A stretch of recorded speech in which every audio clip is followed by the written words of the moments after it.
আসসালামু আলাইকুম। আমি অধ্যাপক ডাক্তার মোহাম্মদ কামরুল হাসান। থ্যালাসেমিয়া চিকিৎসা কি? শুধু কি রক্ত নেওয়া? আসলে থ্যালাসেমিয়া যারা আক্রান্ত, মেজর থ্যালাসেমিয়া যেটা আমরা বলি, অনেকেরই নিয়মিত রক্ত গ্রহণের প্রয়োজন। যাদের নিয়মিত রক্ত গ্রহণের প্রয়োজন হয়, তাদের এখন পর্যন্ত একমাত্র নিরাময় চিকিৎসা আসলে বোন ম্যারো ট্রান্সপ্লান্ট। অর্থাৎ মানুষের রক্ত যেখানে তৈরি হয় অস্থিমজ্জাতে, হাড়ের ভিতরে, সেই সুস্থ মানুষের অস্থিমজ্জার কোষগুলো নিয়ে থ্যালাসেমিয়া রোগীর শরীরে এটাকে প্রতিস্থাপন করা হয়। তখন সুস্থ মানুষের শরীরে যে ধরনের রক্ত তৈরি হয়, প্রয়োজনীয় পরিমাণে রক্ত তৈরি করে তারা সুস্থভাবে বেঁচে থাকতে পারে। তবে এখন কিছু কিছু চিকিৎসা আছে, মুখে খাওয়ার কিছু ওষুধ বাজারে এসেছে, অনেকের ক্ষেত্রে এটা কাজ করে। আমি বলছি না যে সবার ক্ষেত্রে কাজ করে, আমি বলছি অনেকের ক্ষেত্রে এটা কাজ করে।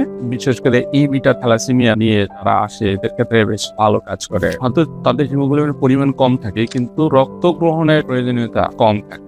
অনেকের ক্ষেত্রে এমনও দেখা যায় যে তাদের রক্ত গ্রহণেরই প্রয়োজন হয়, তবে তাদের ক্ষেত্রে হিমোগ্লোবিনটা কম থাকে, কিন্তু কমটা এমন পর্যায়ে কম থাকে যে তারা স্বাভাবিক জীবনযাপন করতে পারে। অনেকেই বলেন যে থ্যালাসেমিয়া বাহক হলে কি হবে, তাদের কি নিয়মিত ফলিক অ্যাসিড খেতে হবে, আয়রন বাদ দিয়ে খেতে হবে? আসলে এরকম কোনো কিছুই না। থ্যালাসেমিয়া বাহক যারা ক্যারিয়ার, অর্থাৎ একটা ক্রোমোজোম যাদের ডিফেক্টেড, তাদের জন্য কোনো কিছুরই প্রয়োজন নেই।